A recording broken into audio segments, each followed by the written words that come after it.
basis. I think the sunshine has helped us all, but it's still a little cooler. A lot of you have been here before, and we greatly appreciate you coming back to be with us. That means so much to all of us to see you again. So keep on coming.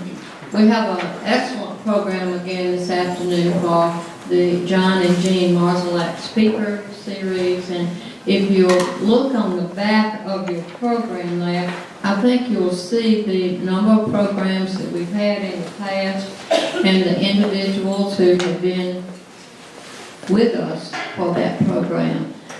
We've had an opportunity to visit with Dr. and Mrs. Calhoun, and they're very special individuals. We had dinner with them last night, and then he was with us, went to the Starkville Cafe this morning for breakfast, and you know that's a historical place as well. Now, Bonnie didn't get to go, but you might stay over and take her.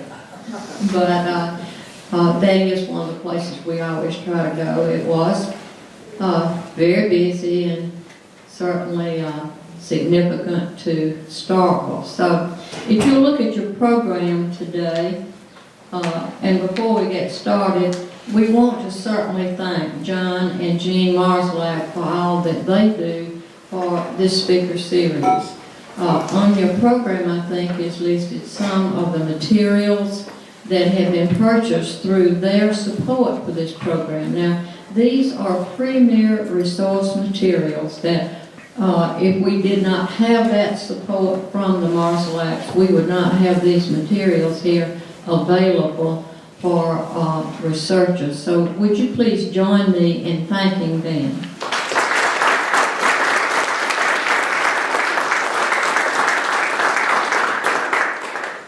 We're going to follow the program this afternoon, but I'm not going to stop and introduce each individual. If you will just follow your program there, and I think each person on the program will just come forward in that order.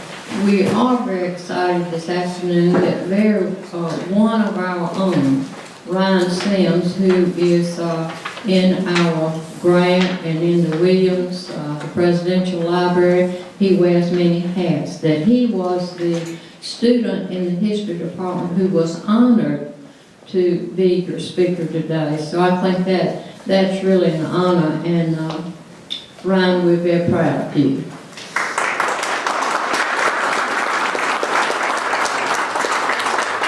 It is now my pleasure to introduce to you Dr. Julia Hodges, who is our Associate Provost and Associate Vice President. Dr. Hodges is certainly very capable in her position. She's very supportive of the library, and she's a scholar in her own right, so it's most appropriate that she would be here to welcome you on behalf of the university. Dr. Hodges. Thank you, Francis. I almost didn't recognize myself from that introduction. But anyway, it is my pleasure to be here this afternoon to welcome you to the 16th Annual John F. and Jeanne A. Marszalek Lecture Series. Mississippi State University takes great pride, and I would say rightfully so, in the quality of the special guests that we attract to our campus. People who can enlighten our faculty, our staff, our students, and our community. And I see some representatives from each one of those groups in this room with us this afternoon. That's wonderful. The Marszaleks established this lecture series in order to provide an opportunity for an outstanding history doctoral student to be paired with a nationally, if not internationally, acclaimed historian, so that they can speak on topics that they have studied and that they can share with you. This is a great opportunity, and I actually love the idea of this pairing, by the way. I just think it's wonderful. We are pleased today to have Charles W. Calhoun, who is a historian who specializes in U.S. political history from the time period of 1865 until 1900. He is here with us today to talk about the presidency of Ulysses S. Grant, Myths and Realities. And joining him this afternoon is Ryan Semmes, who is a member of our own library faculty. He is an associate professor. He's the coordinator of the Congressional and Political Research Center, which is located here at the MSU Library. And he's a history doctoral student. Ryan is going to speak on the two Hirams, Hiram R. Revels, Ulysses S. Grant, and the annexation of Santo Domingo. And I want to tell you that as an audience member at other lectures that have been sponsored by our library, Ryan, I can tell you I know that Grant's real name was not Ulysses S. Grant. But in fact, it was Hiram Ulysses S. Grant. And so thus the two Hirams. So I did learn a little bit from previous lectures that I have attended. Let me take this opportunity to add my thanks to the Marszaleks for the sponsorship of programs here in our library. It's so meaningful to us. I want to thank Dean Francis Coleman, and I want to thank the entire faculty and staff of the library, because I know that all of you put in a lot of hard work in making the arrangements for today's event. We've been fortunate to have many outstanding programs sponsored through our MSU libraries, and that includes those that the Marszaleks have provided for us. Jeanne Marszalek, as I'm sure most of you already know, is our Special Projects Coordinator for the U.S. Grant Collection. Dr. Calhoun, I hope your schedule is going to allow you to do a little bit of browsing through our Grant Presidential Library, because we enjoy having visitors there, and we're very proud that Mississippi State University has a presidential library. I'm sure that Dr. Marszalek and Dean Coleman and Mr. Semmes and others will be more than pleased to provide you with a tour. And perhaps our collection will draw you back to the campus for more visits in the future. Each one of you here this afternoon is in for quite a treat with our two speakers. The time period within our nation's history that they are discussing is fascinating to me, and I'll bet it's fascinating to a lot of you who are sitting here today, and that's one of the reasons you're here. I hope that you learn a lot. I hope that you ask them some very challenging questions. Dr. Calhoun, I especially hope that you enjoy your visit to our campus. So on behalf of the university, I welcome all of you to the John and Jeanne Marszalek Lecture Series. Thank you.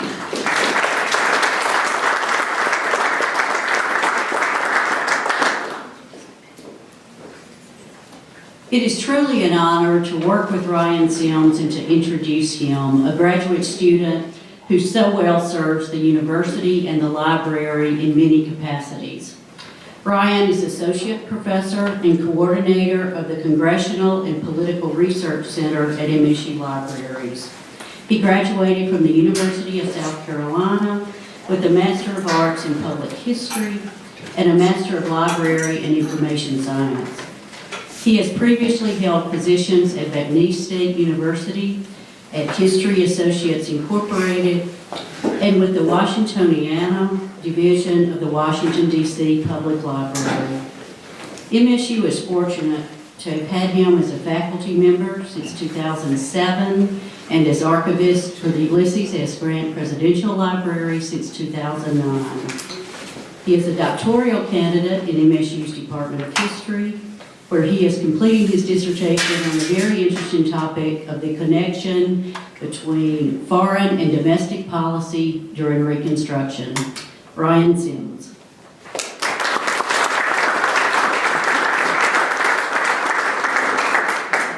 Thank you, Sarah. In late 1869, less than a year into his first term as President of the United States, Ulysses S. Grant sat down at his desk in the Executive Mansion and wrote a memorandum he titled Reasons Why San Domingo, or the Dominican Republic, Reasons Why San Domingo Should Be Annexed to the United States. This encapsulated Grant's visions of Reconstruction and his ideas about the American economy and his strategy for United States foreign policy when he stated that, quote, San Domingo is the gate of the Caribbean Sea, destined at no distant day to be the line of transit of half the commerce of the world. Important to Grant, too, was the economic consequences of the acquisition of this island, with its thousands of acres of fertile land and its location at the nexus of world trade in the Western Hemisphere. But Grant also noted that the social tensions between African Americans and whites in the United States made annexation all the more relevant. Quote, "The present difficulty in bringing all parts of the United States to a happy unity and love of country grows out of a prejudice to color. The prejudice is a senseless one," he wrote, "but it exists. But with a refuge like San Domingo, African Americans worth here would soon be discovered, and he would soon receive such recognition as to induce him to stay." So Santo Domingo meant a safe haven for African Americans to Grant, a place where they could prosper and enjoy the rights of American citizenship and prove to unenlightened whites that they had every right to be considered Americans. With the Santo Domingo Memorandum, the president intended to continue the lesson of the Civil War and eradicate the institution of slavery from the Western Hemisphere. An allied interest to this policy was the inclusion of the Dominican people into the American Republican experiment, and the development of Santo Domingo as a safe haven for African Americans who confronted the racial prejudice of American whites in both the South and the North. Annexing Santo Domingo was the key to the success of the Grant administration and the key to the success of Reconstruction. Annexing this island nation represented an anomaly, though, in the narrative of American imperialism. But from his earliest considerations of the scheme, Grant intended to allow for citizenship of the people of Santo Domingo, with all of the rights and privileges allowed by the United States Constitution. To not do so would defy one of the most important lessons of the Civil War, the opportunity to provide equal protection to all men regardless of their race. So Grant looked to members of Congress to support such an effort, including a new member of the United States Senate who understood fully the effects of Reconstruction on African Americans across the South. Around the time that Grant was crafting his memorandum, the Mississippi legislature began the process to rejoin the Union, and they selected a newcomer to take one of its seats in the upper chamber of Congress. This man was Hiram R. Revels, the first African-American man to hold a seat in the American legislature. Revels quickly began work to help President Grant and the Republican Party put forth an agenda to establish economic stability, civil rights for African Americans, and the concept of free labor for men. As Grant's foreign policy agenda made its way to Congress, particularly his proposed annexation of Santo Domingo, Revels found himself at odds with some of his most ardent supporters in the Senate. Grant and Revels were thwarted in their desire for Santo Domingo annexation, because the Dominican Republic is not a state, but not before they were able to articulate its importance to the Senate. And they were actually able to sway some of the most important leaders in both Congress and the African American community.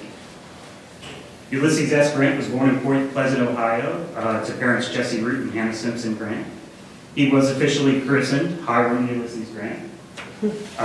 And he attended the United States West Point Academy, the United States Military Academy at West Point, where a clerical error, though, listed him as Ulysses S. Grant, and the Army doesn't make mistakes. So this led Ulysses to shed the name of Hiram from that point on. He accepted the S with no actual word to it, just Ulysses S. And all of a sudden became known as Uncle Sam Grant, United States Grant, and most famously, Unconditional Surrender Grant. The secession war brought new opportunities for Ulysses as he was given a commission as a colonel in the 21st Illinois Regiment. And then he soon rose up through the ranks until finally he had won fame as a decisive commander, successfully capturing 3 Confederate armies at Fort Donelson, Vicksburg, Mississippi, and finally at Appomattox Courthouse. This swift change of fortune sent Ulysses' fame into the stratosphere, and soon the Republican Party convinced him into representing them as the chief executive of the United States. A political novice, Grant accepted the Republican nomination to the presidency and won the election outright. Hiram Revels had a somewhat different beginning. He was born free in September of 1827 in Fayetteville, North Carolina, and he received a formal education and entered a Quaker seminary in Indiana before being ordained as a minister of the AME Church. He pastored to African American congregations in Maryland prior to the Civil War, and then served as a chaplain in the United States Army, particularly with African American regiments under Ulysses S. Grant at Vicksburg. Revels moved to Natchez, Mississippi, where he began a career as the pastor of the African Methodist Episcopal Church in that community. and he parlayed his pastoral activities in Natchez to a position on the city's Board of Aldermen, before he finally was elected to the state Senate. In the state Senate, his fellow Republicans, black and white, overwhelmingly elected him to the United States Senate to represent the newly entered state of Mississippi. Rebel's entrance into the U.S. Senate was hotly contested, but in the end, the United States Senate overwhelmingly supported him, and by late February of 1870, he was a sitting member of that body. Rebels arrived in Washington in late January of 1870 and attended numerous dinners in his honor, including a reception hosted by President Grant. He became the toast of the town for a short period of time, but soon settled into the drudgery of life in the Senate. Rebels understood his position as a freshman senator meant historically that he had to have a position of silence and inactivity in deference to his more senior colleagues. However, he also understood the historic nature of his position as the first African-American member of Congress and the responsibility he held in that position.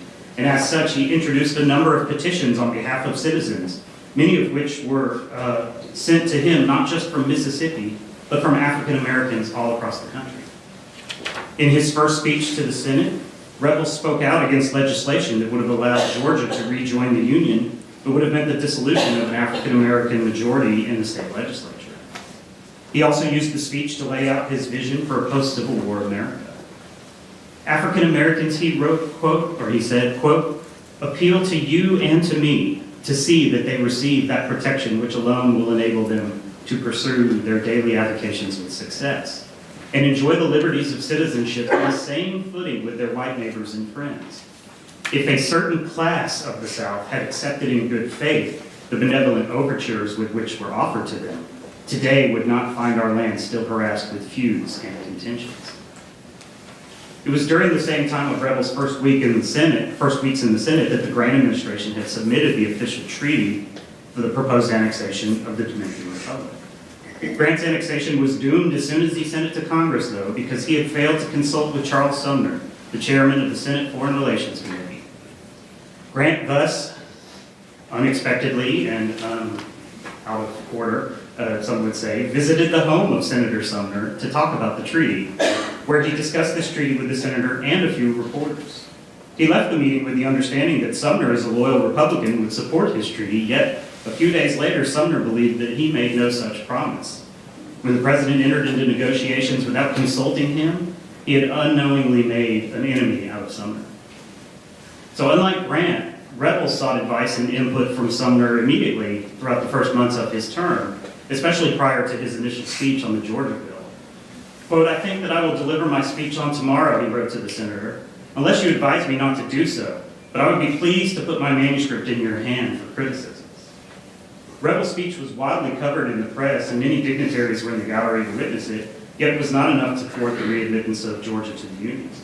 But his speech had, though, articulated his philosophy as a Republican and as a representative of African Americans across the United States.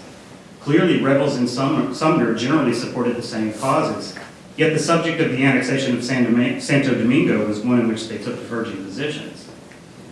At the same time, Ulysses S. Grant was attempting to gain support from a constituency of like-minded Republicans who would support this annexation. It's unclear whether or not he showed his memorandum to these senators, but it is clear that Grant expected Republicans to support his plan as the leader of the party. Sumner's committee, however, rejected the treaty by a vote of 5-2, prompting the president to go to the Capitol to stump for his plan. Sumner complained bitterly to the Secretary of State, Hamilton Fish, when he said, quote, the president's, quote, invasion of my turf, which I consider my own. During the debates over the treaty, annexation proponent and Grant ally Oliver P. Morton of Indiana presented goods and materials which had been brought back from the island nation, including hemp products and large blocks of salt. Curious senators proceeded to go 2 by 2 to lick the salt block, which caused quite a stir when Hiram Rebels joined racist Democrat from Kentucky, Garrett Davis, to simultaneously taste the block together. Sumner's growing distrust of the annexation proposition seemed incongruous to his lifelong support of African Americans and support of the Republican Party. However, Sumner unleashed his greatest weapon, his oratory skills, against his own president. In a series of speeches, Sumner railed against Grant and the treaty. He questioned Grant's motives in annexing Santo Domingo, He charged Grant with attempting to steal the entire island, including Haiti. He mocked Grant's grammar, and he uncharacteristically disparaged the intelligence of African Americans. About a month after the swearing in of Senator Revels, Sumner delivered a speech that, arguing that Grant was acting like a despotic monarch. Quote, "All this has been done by kingly prerogative alone, without the authority of an act of Congress." Sumner accused Grant of acts of terrorism against the sovereign people of Santo Domingo, and he argued that Grant had spent little time worrying about African Americans in the southern states, and he had allowed for the rise of the Ku Klux Klan in the South because he was so focused on annexation. Hiram Revels was particularly disturbed by Sumner's speech. In a letter to the senator, the former pastor argued that the annexation of Santo Domingo was one of Christian magnanimity, viewing, quote, "the question from a Christian standpoint, that is, whether it's not the duty of our powerful, wealthy, and Christian nation, regardless of the trouble and expense which it may attend it, to extend the institutions of various means of enlightenment and intellectual, moral, and religious elevation with which God has blessed us, to the inhabitants of that republic, and whether this cannot be done more effectively by annexation than any other way." For Revels, the blessings of American liberty, Republican ideals, and Christian civilization were best exported to the Caribbean by the United States. Revels saw moral and social reasons for annexation, along with strategic and economic reasons, and as such, he defied his friendship with Sumner and voted for the treaty.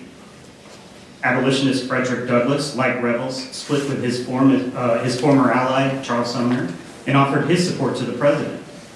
Quote, "If Mr. Sumner shall persevere in his present policy," Frederick Douglass wrote, "I shall consider his opposition fractious and regard him as the worst foe the colored race has on this continent." The treaty went to vote, and a tie of 28 to 28 fell well short of the required two-thirds majority for ratification of the treaty. Thus, the president's plan was dead. In a speech in St. Louis, Missouri, 3 years later, Frederick Douglass continued to push for the annexation of the island nation. Quote, "What do we want with Santo Domingo?" he asked his crowd. "We want them for men, for human beings to live in and be happy. It is not a nation, it's a small country with 150,000 people who are being degraded. Let us lift them up to our high standard of nationality." After serving his one-year term in the United States Senate, Hiram Revels returned to Mississippi to become the first president of Alcorn Agricultural and Mechanical College, a land-grant institution founded here in Mississippi for African Americans. Revels left the college briefly in 1873 and returned to the Mississippi legislature to serve as the Secretary of State, but he returned to Alcorn later that year, where he was then dismissed from his position by the new Mississippi governor, Adelbert Ames. Governor Ames had opposed James L. Alcorn, the namesake of the institution and a friend of Revels, in the election, and many saw Revels' firing as retribution for that. Reconstruction in the South continued, and violence toward African Americans began to rise as former Confederates attempted to wrest control from Republican-dominated legislatures. In Mississippi, tensions came to a boil in 1875 when whites utilized intimidation and violence to keep African Americans from voting. This violence led Grant to lament to the Mississippi governor, quote, "I suggest that you take all lawful means and all needed measures to preserve the peace by the force in your state, and let the country see that the citizens of Mississippi have the courage and manhood to fight for their rights." Unfortunately, Ames was unable to prevent the violence, and the Democrats succeeded in winning the majority of the political offices in the state. Congressional investigations of Mississippi violence proved fruitless, as one former member of the Senate argued on behalf of the white Democrats, and that former member was Hiram Revels.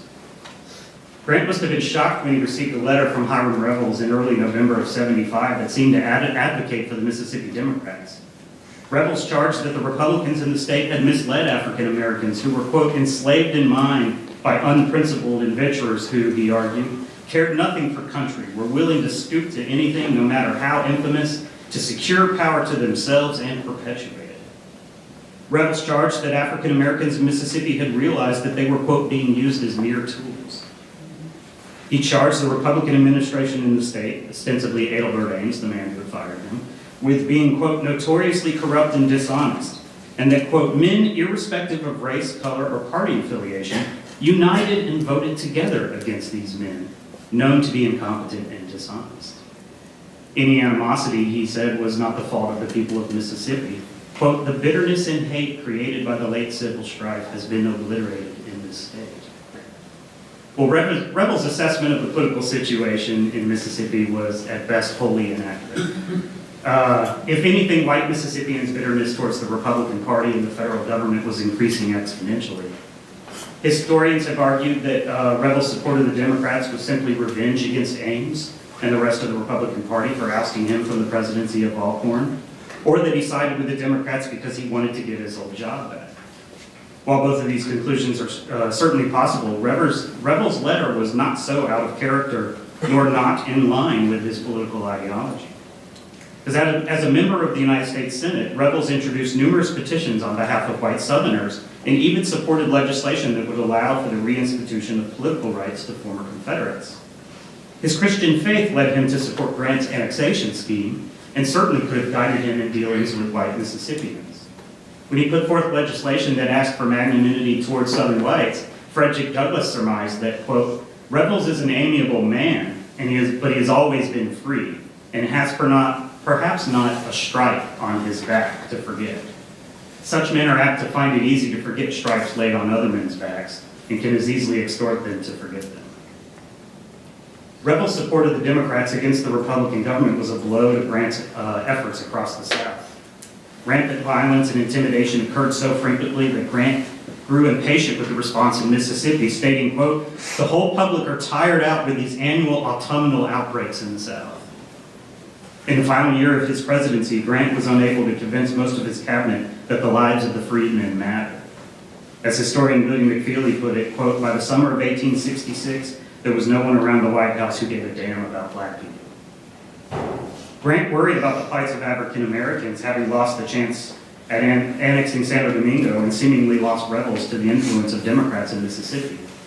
And in his final annual message to Congress, he lamented the lost opportunity in Santo Domingo. The violence which he envisioned in 1869 against African Americans had indeed come true. Quote, in cases of great oppression and cruelty, such has been practiced upon them in many places within the last 11 years, he wrote. Whole communities of African Americans would have sought refuge in Santo Domingo. The possession of that territory would have left the Negro master of the situation by enabling him to demand his rights at home on pain of finding them elsewhere. The end of Grant's presidency meant the end of Reconstruction, and with that, the end of the promise of civil rights for African Americans. Grant would go on to travel the world, lose his entire fortune, begin working on his masterful memoir, which can be purchased after the event, and battle mouth cancer until he finally succumbed to death in the summer of 1885. Hiram Rebels, though, did return to his position as president of Alcorn A&M, and he remained there until 1882. He then returned to Holly Springs, Mississippi, where he continued as a minister at a church until his death in 1901. But these two men, the two Hirams, were shoved into the political sphere soon after the end of the Civil War. Though both were political novices, both shared a vision of a reconstructed America that sought to put the rights of African Americans in the forefront. For Hiram Rebels, this meant that the promise of liberty was to be protected for all freedmen, but not at the expense of former white Confederates. For Hiram Grant, the annexation of Santo Domingo was the epitome of his Reconstruction policy. It would provide the United States with a much-needed economic and military foothold in the Caribbean, and at the same time provide a place for African Americans to escape the violence and prejudices that would inevitably occur in the years following the Civil War. Both of these men were placed into national prominence at the same time, and both sought to achieve results on behalf of African Americans. However, unfortunately, neither of these two Hirams saw the dreams of true equality come to fruition. Thank you.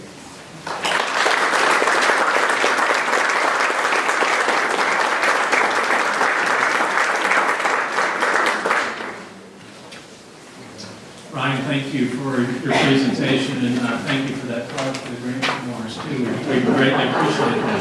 $34.95. There we go. Good afternoon, everybody. Today I have the honor of introducing the 2018 Marszalek Lecturer, Dr. Charles W. Calhoun. As you can see, if you look at the biographical information included in your program, in his teaching, research, and service, Dr. Calhoun has distinguished himself as a respected scholar of American history with particular expertise in all that glittered, and even the things that were not particularly glittering, in the era that has come to be known as the Gilded Age of American history. In 2014, Dr. Calhoun retired from East Carolina University as the Thomas Harriot College Distinguished Professor of History. Now, fortunately for us, in his most recent book project, he has focused his scholarly attention on the political career of a certain Union general who, quite literally, has a very special place on this campus and in this library.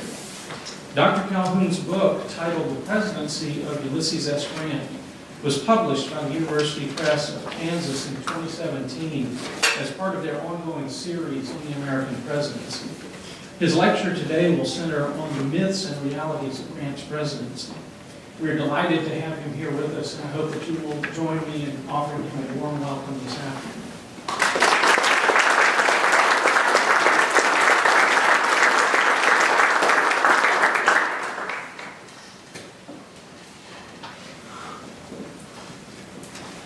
Thank you.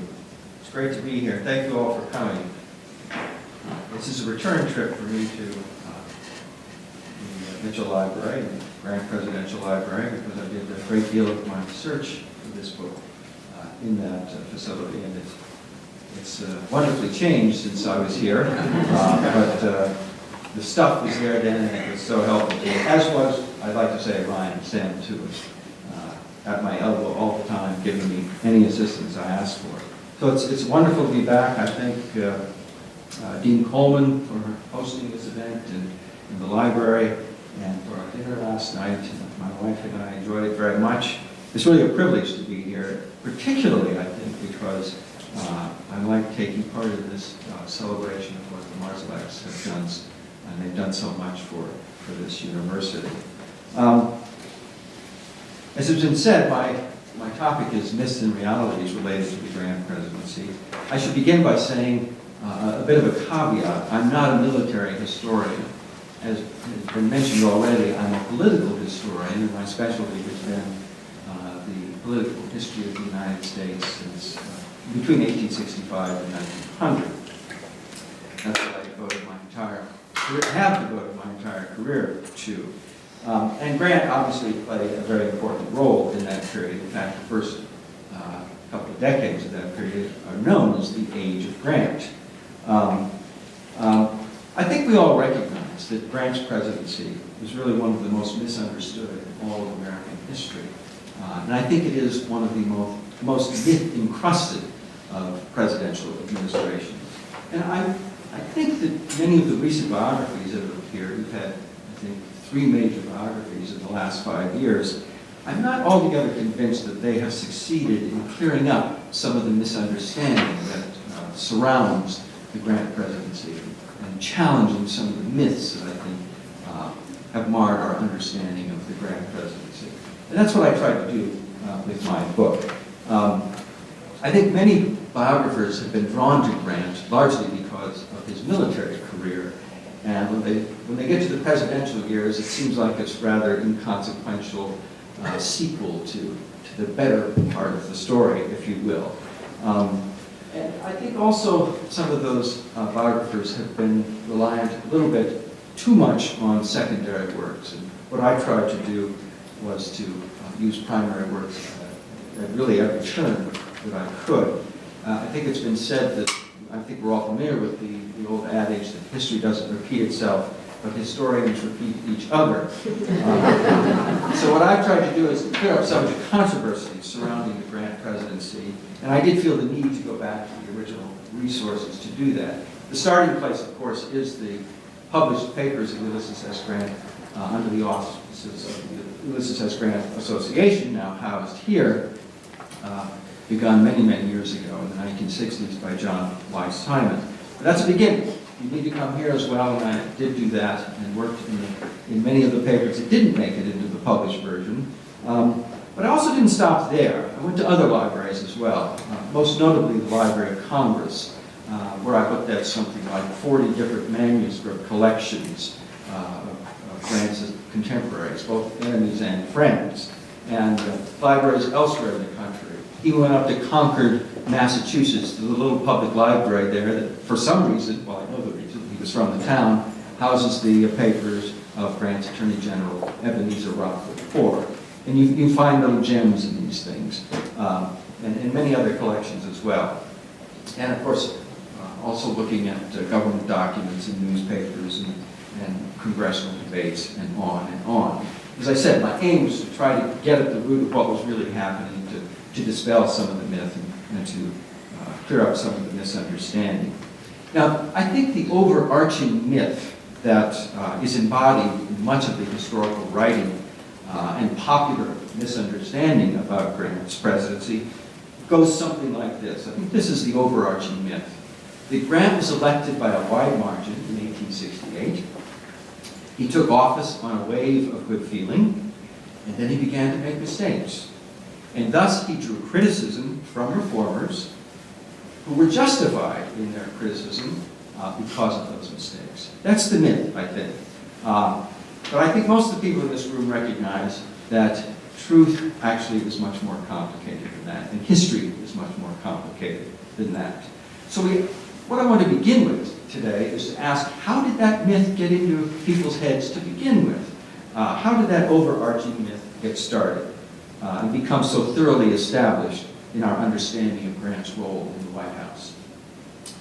Well, I think it's important to note that from the very beginning, Grant had enemies who were actively working for his failure. Even before he put his hand on the Bible to take the oath of office, a little over 149 years ago today, it was March 4, 1869, there were people out who were in a sense gunning for Grant. First of all, there was partisan opposition. The Democratic Party didn't like Ulysses S. Grant very much. And this started really when he was general-in-chief in Washington from 1865 to 1869, when he tangled with President President Johnson. Grant was moving closer and closer to the Republicans in their approach to Reconstruction, and in doing so, greatly came into antagonism with President Johnson.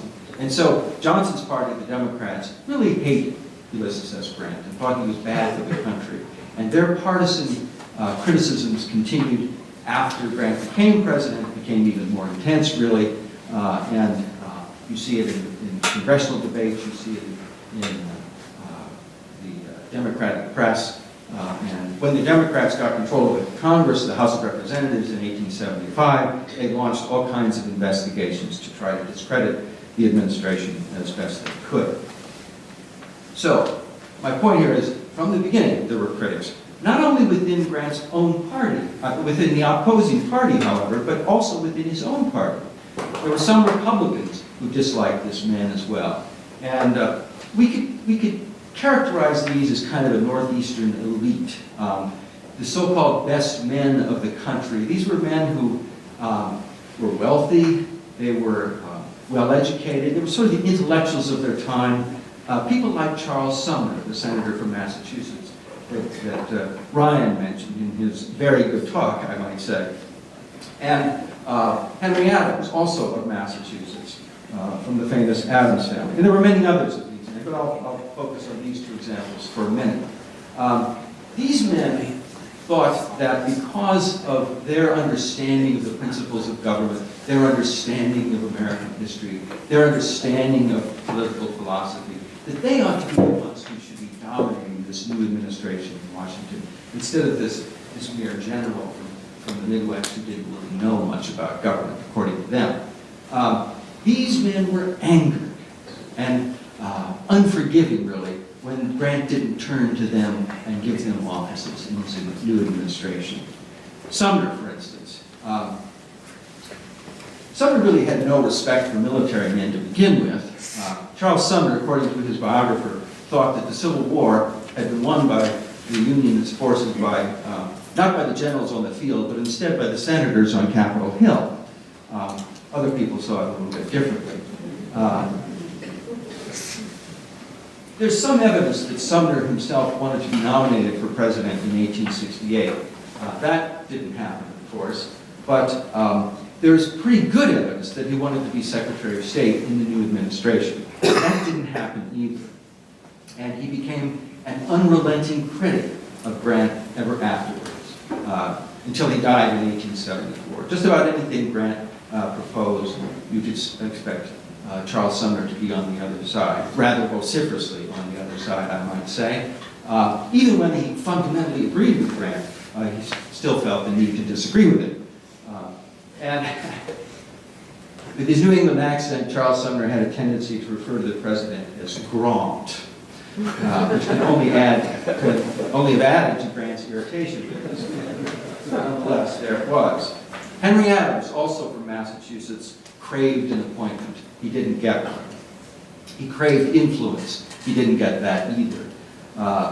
And so even before Grant took office, Henry Adams predicted that this new administration would bring the reign of what he called Western mediocrity to the White House. Within 5 weeks after Grant took office, Henry Adams was saying that the Grant administration was worse than Johnson's. 5 weeks before Grant had had time to do much of anything except deny Henry Adams a job. So Adams began writing newspaper articles, magazine articles, denouncing Grant's administration without really much basis. In the country at large, and let me point out again, Sumner and Adams are only two examples of a wide group of, as I call these best men of that era. But Grant remained popular in the country at large. Of course, he was re-elected in 1872 with something like 56% of the popular vote. He did have many defenders in the Republican Party and in Congress and in the Republican press. But the early historical treatments of his presidency by historians and other writers paid very little attention to those defenders. After Grant left office, and even more so after his death, many of the men he had tangled with, many of his implacable enemies, rushed to publish their version of events in articles and books and so forth. And through time, I think probably the most influential of those contemporaries who wrote negative appraisals of Grant was none other than Henry Adams in his book, The Education of Henry Adams, which was published posthumously in 1918. I'll just read you a couple of passages from Adams' book to give you a flavor of what his attitude was. And I think some of you probably heard some of these passages before. Grant's administration, Adams wrote, outraged every rule of ordinary decency. Grant was pre-intellectual, archaic, and would have seemed so even to the cave dwellers. Accession to the nation's highest office by such a man made evolution ludicrous. The progress of evolution from President Washington to President Grant was alone evidence enough to upset Darwin. Indeed, said Henry Adams, Grant had no right to exist. He should have been extinct for ages. And on went Henry Adams. In some sense, I think in the long-standing feud between Grant and the Adams family, the education represents Henry getting in the last word. Some of Grant's contemporary allies did, of course, defend him after his death, but their works, I think, were overwhelmed by the enemy's onslaught. So, back to the creation of that overarching myth that I was talking about. When historians began to examine Grant's administration in the early 20th century, they paid much more attention to his enemies and what they had said than to what his friends had said, his defenders. But I think something more was at work than simple intellectual laziness. Scholarly treatment of the Grant administration began in earnest during the era of Jim Crow, when the nation exhibited a broad acquiescence in the racial settlement that relegated blacks to a perpetual position of legal and political inferiority. This is the era of the myth of the lost cause taking root. And Confederate sympathizers were putting up those monuments that are so controversial today. The historians' participation in this settlement included a scathing indictment of the era of Reconstruction. This was a time, it was said, when Southern whites were the victims oppressed by the federal government with the complicity of the former slaves. Now, in this narrative, Grant, who of course, as we've heard from Ronnie, was a defender of civil rights. In this narrative, however, that early historical narrative, Grant was portrayed as the oppressor-in-chief of the white South. It was said by these historians that Grant used troops and the heavy hand of the law to place ignorant blacks in control over white men of intelligence and property, and that he did so only for base political purposes of keeping power in his own hands and those of his own political party. To discredit Grant all the more, historians and others who pervade that narrative gave credence to all sorts of other allegations that his contemporary enemies had earlier leveled against him while he was in the White House. For instance, these historians accepted the stories that Grant was a drunkard. They accepted the stories that his administration was riddled with corruption and that Grant was either involved in that corruption or too incompetent to detect it and root it out. I think many of the historians who wrote in this vein in the early 20th century were in a sense the intellectual descendants of the so-called best men that I was talking about a moment ago. Those men who hated Grant for ignoring their pretensions. These negative views, rooted in this negative view of Reconstruction and Grant's role in it, would remain historical orthodoxy for nearly a century. And it's not until the civil rights movement of the 1950s and 1960s began to change people's ideas that you begin to see a change in the historical interpretation of Grant's, at least his administration's efforts in the area of Reconstruction. And you begin to take root as a positive role that Grant played in behalf of racial justice and political equality. And modern writers, of course, now see Grant as a hero of Reconstruction and not a villain.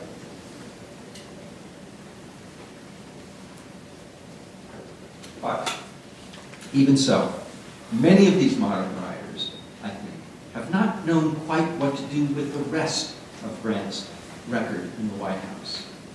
While most give him credit for his Indian peace policy, most have given only cursory attention, I think, to the rest of his agenda, slighting some of his most important actions and policies in the economy and in foreign affairs. And so, many of the myths regarding Grant's presidency persisted.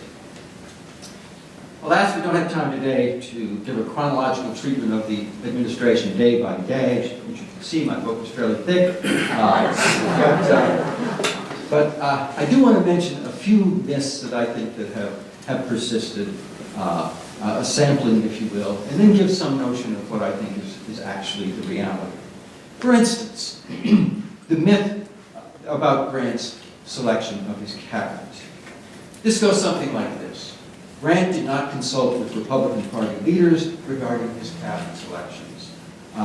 He kept largely to himself, and he spoke with virtually no one about who should go into the cabinet.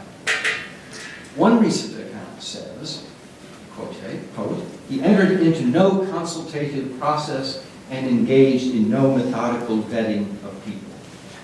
In fact, quite the opposite is the reality. From election day to inauguration day, Grant was in almost constant conversation with countless party leaders. And you can see this in the contemporary evidence in newspapers and correspondence. He attended dinners and receptions in several cities in the country, in Boston, in New York, in Philadelphia, and Chicago. And in those settings, he not only spoke with people in public, but also in private conversations. At Army headquarters in Washington, where he was still working, of course, there was a constant stream of politicians and others to talk with him about the coming administration, including cabinet selections. On occasion, during this period, the interregnum, if you will, the transition period, on occasion he would go up to Capitol Hill for sit-downs with one-on-one sessions with individual Republican leaders or small groups. And again, I want to share with you some of the contemporary evidence that makes this clear to me anyway. Adam Badeau was one of Grant's private secretaries, and he watched this process very closely. He was at Grant's elbow, this process of talking with people about the coming administration and the coming cabinet. And this is what Adam Badeau wrote in a letter to a friend. He receives all, meaning Grant receives all. He is willing to be informed of the various views, and he weighs the opinions advanced. He gives all respect to those especially whose positions in the party which elected him entitled them to be considered. You can't get any more clear than that Grant was listening. But I'll give you another quotation from a political reporter at the time who said this in a newspaper article. I question whether an incoming president ever before knew as much of the individuals from among whom his cabinet must be selected as Grant does. Of their individual antecedents, their clique affiliations, and their respective capabilities. So, the simple fact of the matter is that Grant did indeed get advice from a wide range of individuals. What Grant did not do was to announce his cabinet selections in advance. He kept his own counsel in order to avoid inviting a storm of criticism raining down on the people he selected. Criticism that would come primarily from people who were disappointed that they didn't get appointed, or that some of their friends whom they recommended didn't get appointed. And in fact, I think those who complained the loudest about his method of vetting were those whose recommendations he did not accept. But it cannot be said that Grant did not give a great deal of input, didn't gather a great deal of input in making his choices. Another myth goes something like this. As president, Grant was lazy, he was detached, he was naive, he was uninformed, he was bumbling along with marginal impact on government policy. This myth, I think, originated, again, with his contemporary enemies who wanted to discredit his actions in the White House. And again, I can point to Charles Sumner as one of the most vocal along these lines. In 1872, Grant was renominated for president, of course, and in the spring, just a few days before the nominating convention, Charles Sumner took to the Senate floor to deliver a speech, which he entitled Republicanism versus Grantism. And we might, he probably would have said Republicanism versus Grantism. In any case, it was a wild attempt to deliver a knockout blow to prevent Grant's renomination, which of course is not going to happen.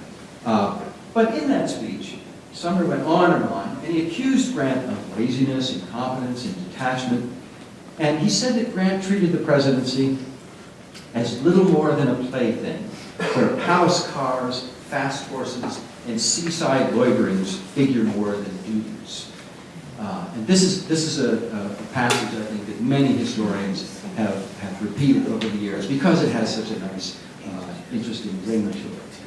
But the simple fact of the matter is Grant was not detached as president. He was very much on top of issues confronting his administration. You can see this from the contemporary evidence. You can see it in the cabinet meetings.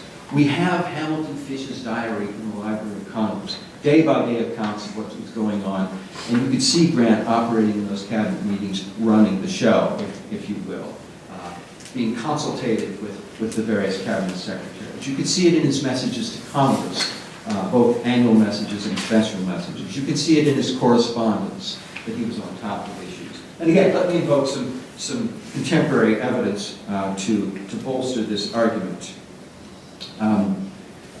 This is a quotation from John Bigelow, who was at that time editor of the New York Times, and he had a conversation soon after Grant became president. He had a conversation with him, and he wrote this down afterwards in his diary.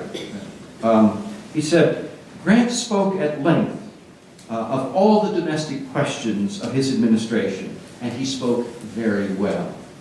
Similarly, about the same time, another fellow named Jeanne Marszalek, who would later go on to sit on the Supreme Court, had a conversation with Grant and wrote afterwards his impression. And he said this, Grant is an honest, well-meaning man with more intellect than I ever supposed he had. He has a clear and well-balanced mind. I think you can detect in Harlan's comment a note of surprise, more intellect than I never ever supposed he had. Why is that so? Why the surprise? I think that's largely because of what I would regard as Grant's chief handicap as a politician, and that was his taciturnity, his reluctance to speak publicly. He hated public speaking. He rarely mounted the speaker's platform as president, almost never. Why? I think part of it was because of his innate modesty. He didn't like pushing himself forward. He had a revulsion against self-puffery. He didn't like generals who blew their own horn during the army, when he was in the army. He thought a person's deeds should speak for themselves. He also had a negative model, if you will, in Andrew Johnson, who was always shooting his mouth off as president and basically making a fool of himself. That was not going to be his way, Grant said of himself. He traveled a lot, he would be presented to crowds, but then he would say very little. He would just simply return his thanks to the crowd that came, and that would be that. This is unfortunate, I think, because Grant missed an opportunity to use the public rostrum as a bully pulpit, as presidents should do. And it made it more difficult for Grant to use a modern term, it made it more difficult for him to control the narrative. And his enemies had an easier time of controlling the narrative of what was going on because of this.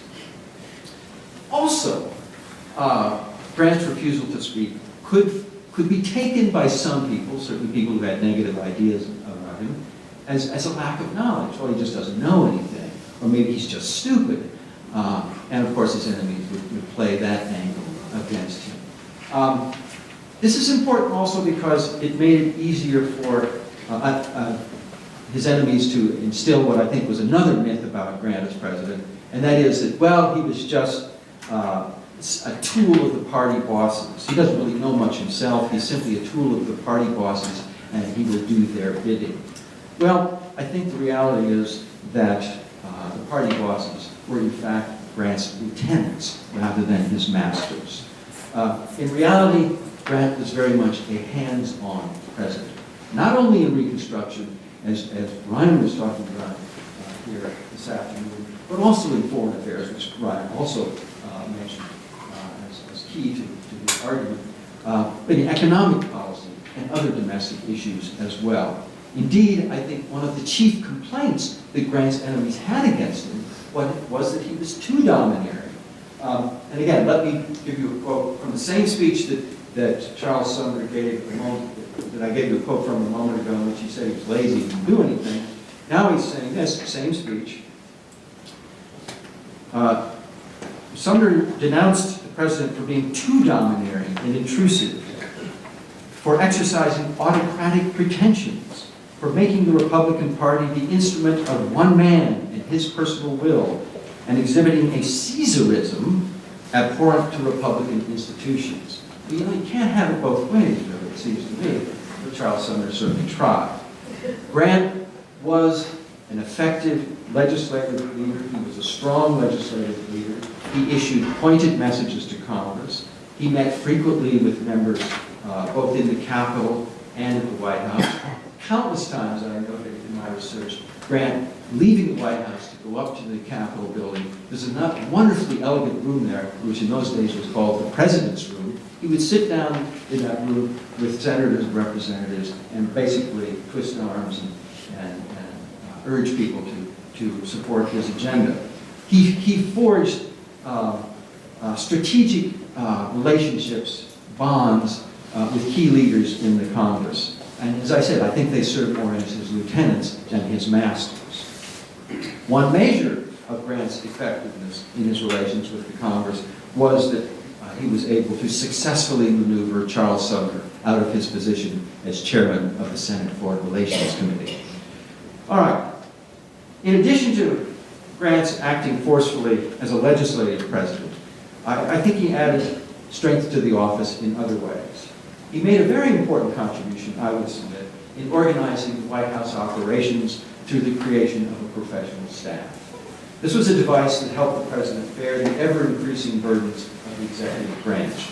Previous presidents, most notably Lincoln, had employed private secretaries to help them, especially with their correspondence. Grant went further, drawing upon his wartime experiences and giving his staff substantive responsibility. This mirrored, I think, his staff system in the Army. In fact, he used many of the same individuals. I mentioned Admiral Nadeau a moment ago. He was on the Army staff. Orville Babcock, Forrest Porter, others. These men remained in the Army. They were simply detailed to the White House where they worked on the President's staff. With this kind of staff assistance, the President could extend the range of issues that he could deal with effectively, I think. Nonetheless, others in the government bridled at this innovation. Some leaders in the Congress, and even some in the Cabinet, believed that Grant delegated too much authority to these men, that he had surrounded himself with a military clique. But I think, putting that carping aside, Grant had taken an important step in strengthening the impact of the White House in policymaking. And I think his staff marked an important milestone in the development of the elaborate apparatus that we now know characterizes the presidential office. Grant made another important contribution in establishing the mobility of the presidency. He traveled extensively as president and turned aside partisan criticism that he was somehow neglecting his duties when he was outside Washington. He made use of the new technology of the day, railroads, relatively rapid transportation, and the telegraph, which of course was instantaneous communication. He didn't consider himself bound to Washington, and when he traveled, his aides went with him, and he remained on top of business. In fact, when he issued the famous proclamation against the Ku Klux Klan in South Carolina in 1871, he happened to be in New England at the time when that proclamation came forth. Democrats, the partisan opponents, lambasted him for his absence, they said, from the seat of government, but I think he had taken a very important step in establishing our understanding that the office of the president is wherever the president happens to be, and he can rule effectively, or govern effectively in that way. Another myth. Grant, it was said, and still is said in some quarters, was putty in the hands of rapacious businessmen. And most notably, you see this in the attempt by Jay Gould and Jim Fisk to corner the gold market in New York. In fact, one recent account of this episode portrays Grant as a trusting rube who was bamboozled by the conspirators. This does not square with the reality of what actually took place. Gould and Fisk's aim was to buy gold and bull the price up so that when they sold it to people who needed it? People who had to pay customs duties, people who had to settle international accounts. They would bull the price up so that when they sold it to people who needed it, they could sell it at a very high price and they could kill it. But the Treasury Department did have a way of controlling the price of gold, and that would be by selling some of its own gold in the New York gold market. If it went too high, Treasury could put in gold and the price would come back down. So for the conspirators to succeed, they would have to keep the administration out of the gold market, keep them from selling gold in the gold market. Now the old account went something like this, that through the summer and early fall of 1869, Jim Fisk and Jay Gould met frequently with Grant and urged him and gave him all these lavish entertainments to get him to halt Treasury gold sales, and that they would then be able to bull that price up as high as they wanted. Simple fact of the matter is that they met relatively few times, usually quite by accident, and that each time Grant refused their entreaties. And gold sales were never halted by the Treasury, and he never gave in to their pleadings. Gould and Fisk managed on their own to spike the price up somewhat in the third week of September of 1869, and Grant immediately acted by increasing gold sales, sent the price down, and Gould and Fisk's scheme came to a very abrupt halt. Shortly afterward, Grant, in a message to Congress, said, "What we need is a medium of exchange between gold and currency of fixed, unvarying value to save the average businessman from becoming an involuntary gambler." And Congress eventually complied with the passage of the Specie Exemption Act. Nonetheless, largely because of an article by Henry Adams distorting the Gold Corner episode. The notion that Grant was somehow involved in the conspiracy took hold and still colors assessments of his performance. Congress, in fact, at the time investigated and produced a report with 500 pages of testimony. And I read it all. It's quite contradictory, but despite those contradictions, it was clear to me that Grant was not a party to this conspiracy. But over the years, historians and biographers have, I think, been a little too lazy and too unfamiliar with the political life of this period to ferret out and digest that testimony, and instead have relied on Adams's negative article to tell the story. And so we have the myth persisting. But the oft-repeated notion that Grant was somehow putty in the hands of big businessmen is indeed a myth. For in fact, Grant had well-considered ideas of his own about the economic challenges confronting the country. You can see this from the very beginning in his inaugural address, his first inaugural. Over half of that dealt with financial questions, including the honest payment of the national debt, the payment of gold for greenbacks, and other financial questions. Grant's leadership on economic matters is also evident in his proposals regarding taxation and his veto of the inflation bill and his constant and ultimately successful lobbying for specie resumption. That is the point where the United States government would pay gold for the greenbacks, those bills, that paper currency that was issued during the Civil War with no money behind it. That came to an end thanks to a bill passed at Grant's urging. And we should note that Grant made considerable success in managing the nation's finances. Taxes were lowered. The national debt was cut. You all heard me right. The national debt was cut by 17% during Grant's 8 years. In all 8 years, interestingly enough, the government ran a budget surplus, not a deficit. So once again, the reality was far different from the myth generated by Grant's contemporaries, his contemporary enemies, and sustained by later historians and biographers. The perpetuation of such myth could be cited many times over in the traditional treatment of countless other episodes during the Grant administration.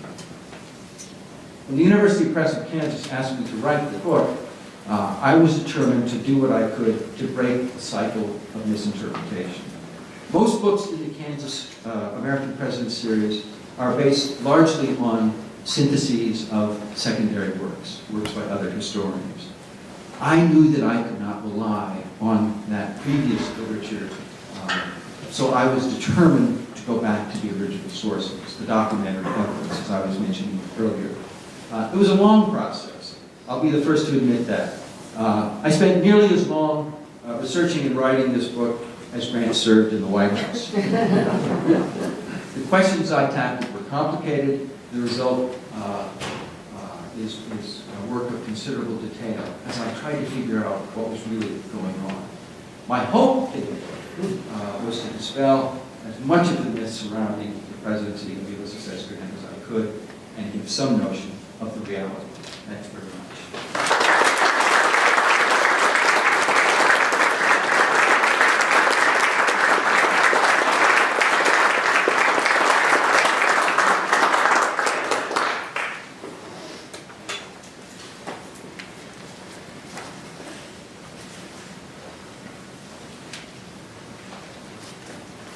This is hard to believe, but it is our 16th annual lecture. And it seems only like yesterday that we had held our first one.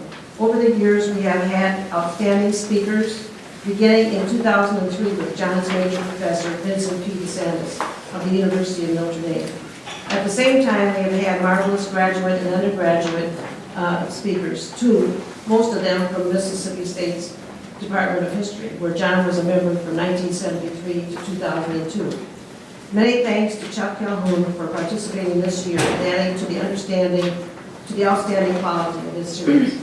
Also thanks to our good friend and John's co-worker in the Grant Presidential Library, Ryan Semmes, who, as many of you don't know, in the Grant Library is known as the Admiral.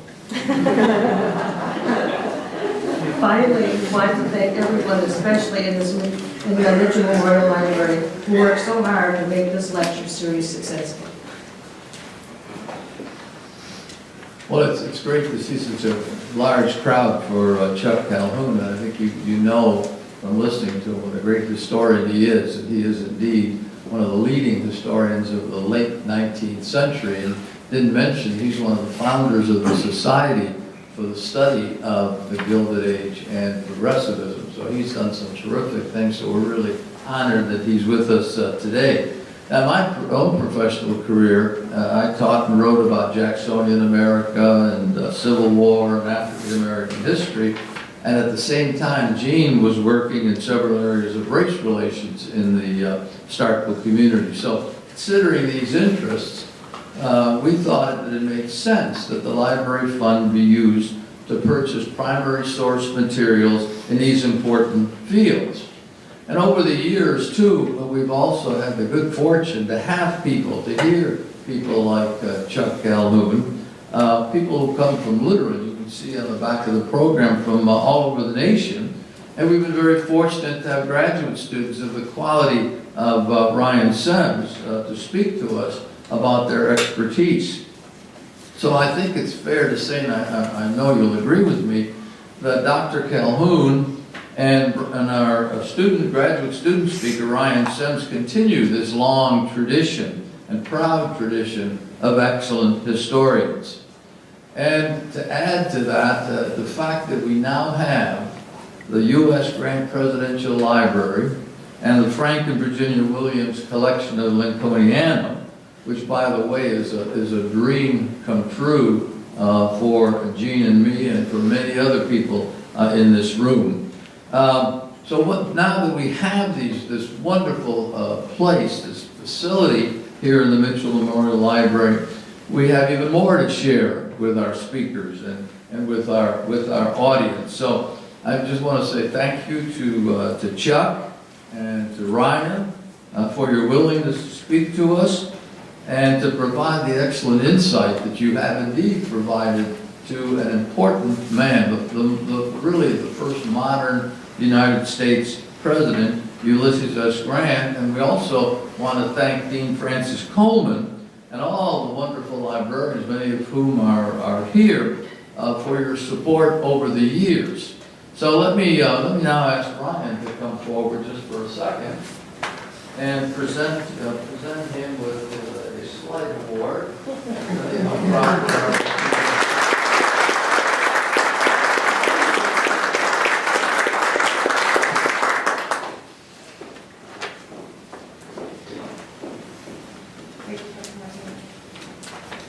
So along with the lecture series in 2002, John and Jeanne Marszalek established a library fund to purchase library materials, primary source materials, in three aspects of American history: Civil War and Reconstruction, the Jacksonian American, and race relations.